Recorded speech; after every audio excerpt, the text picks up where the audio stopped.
అందరికీ నమస్తే మిత్రులారా, వెల్కమ్ టు జిన్యూస్ గ్లోబల్. నేను మీ గణేష్. ఈ వీడియోను రైతులకు షేర్ చేయండి, మీ పక్కన ఉన్న వాళ్ళకు చెప్పే ప్రయత్నం చేయండి, అదేవిధంగా ఒక సబ్స్క్రైబ్ చేసే ప్రయత్నం చేయండి. రేపే రైతు భరోసా రెండో విడత నిధులు. రేపంటే ముఖ్యమంత్రి గారు కాటారం మండలం నస్సూర్వేలి గ్రామంలో బహిరంగ సభ ఏర్పాటు చేశారు.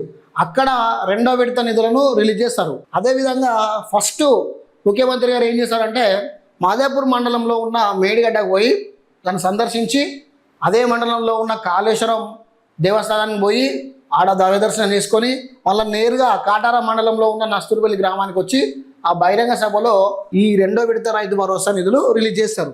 అయితే ఈసారి 45,11,947 మందికి లబ్ధి పొందనున్నదట. దానికోసం 2,206 కోట్లు పంపిణీ చేయడానికి ఆర్థిక శాఖ ఉత్తర్వులు జారీ చేసిందట. ఒక్కసారి గుర్తు చేసుకోండి, ఈ 2,206 కోట్లు కేవలం ఎకరం వరకే పనిచేస్తాయి. 2 ఎకరాలు 3 ఎకరాలు పడతాయని మాత్రం మీరు ఆశలు పెట్టుకోకూరి. అయితే ఎందుకంటున్నా అంటే 3,446.94 కోట్లు తెలంగాణలో మొదటి విడత ఇచ్చిండు. ఇప్పుడు రెండో విడతకి ఎంత పెట్టిండు?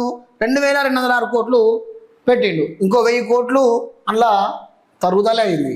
కాబట్టి మళ్ళీ ఎకరానికే పడతట్టున్నాయి. ఇప్పుడు లబ్ధి పొందిన వాళ్ళు ఎంతమంది ఉన్నారు? 45,11,947 మంది ఇప్పుడు లబ్ధి పొందుతారు. అప్పుడు లబ్ధి పొందిన వాళ్ళు ఎంతమంది అంటే 68,89,995 మంది అప్పుడు లబ్ధి పొందారు. ఫస్ట్ విడతల ఎకరం వేసిండు. అప్పుడు 6,000 చొప్పున వేసిండు. మొత్తం 6,000 చొప్పున 57,44,907 ఎకరాలకు 6,000 చొప్పున ఒక్కొక్క ఎకరానికి ఫస్ట్ విడత పంపిణీ చేసిండు.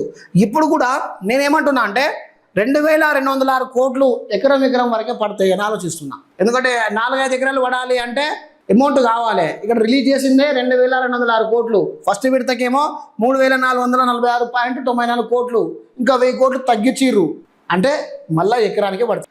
ఇప్పుడు ఈ రైతు భరోసా ప్రస్తావన ఎందుకు వచ్చింది ముఖ్యమంత్రి గారి దగ్గరికి అంటే జెడ్పీటీసీ ఎంపీటీసీకి సంబంధించిన ఎలక్షన్లు నెక్స్ట్ మంత్లో ఉండబోతున్నాయి. దానికి సంబంధించింది గైడ్ లైన్స్ ఈసీ ప్రభుత్వానికి ఫాలోఅప్ చేసింది. ఓటర్ లిస్టులు సిద్ధం చేయండి, మే నెలలో ఎంపీటీసీ జెడ్పీటీసీ ఎలక్షన్లు పెట్టాలి అని చెప్పి ప్రభుత్వానికి ఈసీ పంపించింది.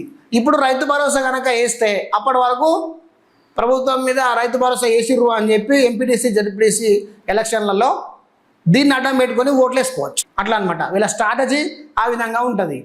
ఇప్పుడు ఈ రైతు భరోసా గురించి పక్కన పెడదాం. ఇది ఇట్లుంటే ముఖ్యమంత్రి గారు మంత్రి ప్రాంతానికి వస్తున్నారు. తెలంగాణ రాష్ట్రం ఏర్పడ్డాక రేవంత్ రెడ్డి గారు తొలి ముఖ్యమంత్రిగా కాంగ్రెస్ ప్రభుత్వంలో, అంటే తొలి ముఖ్యమంత్రి అంటే నేను ఉద్యమం వచ్చినప్పుడు అనట్లేదు, కాంగ్రెస్ ప్రభుత్వం వచ్చినప్పుడు తొలి ముఖ్యమంత్రి అయినా. ముఖ్యమంత్రి స్థానంలో తొలిసారి మన మంత్రి ప్రాంతానికి వస్తున్నారు. అంతకుముందు కూడా రాహుల్ గాంధీ తోటి ఎలక్షన్ టైంలో వచ్చిర్రు, కానీ ముఖ్యమంత్రి స్థానంలో మన మంత్రి ప్రాంతానికి ఇది మొదటిసారి రావడం, తొలిసారి.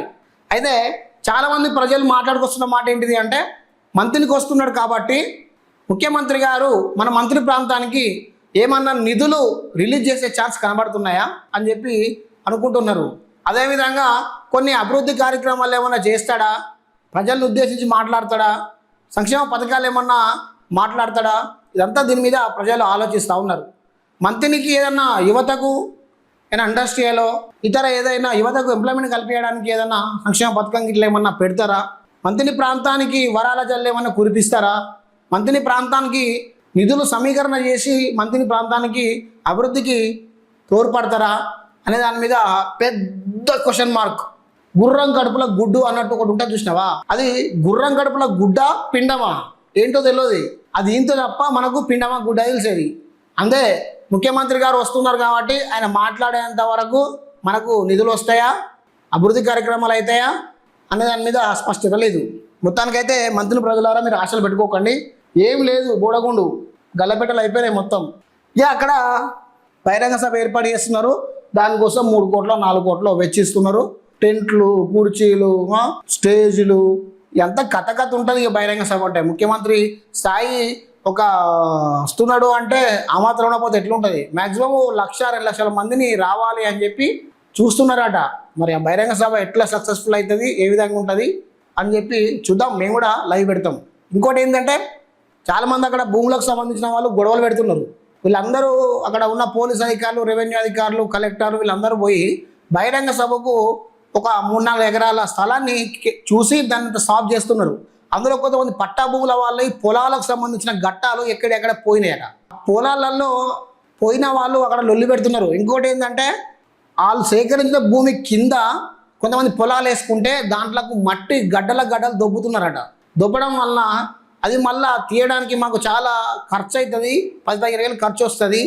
ఈయన వచ్చి ఏం పడవ చేస్తాడు ఇక్కడ, ఏం పనికి వస్తున్నాడు, అనవసరంగా మా భూములలో అంతా ఎక్కడిదక్కడ చిల్లర వేస్తూ ఉన్నారు అధికారులు అని చెప్పి కొంతమంది రైతులు అక్కడ లొల్లి కూడా పెట్టింది. నిన్న లొల్లి పెట్టి మేము శశామంటే శశాం ఇయ్యం భూములు, మీరు ఏమైనా వేసుకోరు అని చెప్తే ఎస్పీ గారు, కలెక్టర్ గారు, అదనపు కలెక్టర్ గారు, ఎంఆర్ఓ గారు జర రిక్వెస్ట్ చేసి అటో ఇటో మెల్లగా రైతులను ఒప్పించే ప్రయత్నం చేసిరు. సో వేటెన్సీ చూస్తూనే ఉండండి. జినస్ గ్లోబల్ రేపు తెలుస్తుంది. రేపు మంత్రి ప్రాంతానికి ఏ అభివృద్ధి కార్యక్రమాలు వస్తాయి ఏంటి అన్న దాని మీద చూస్తూనే ఉండండి జినస్ గ్లోబల్.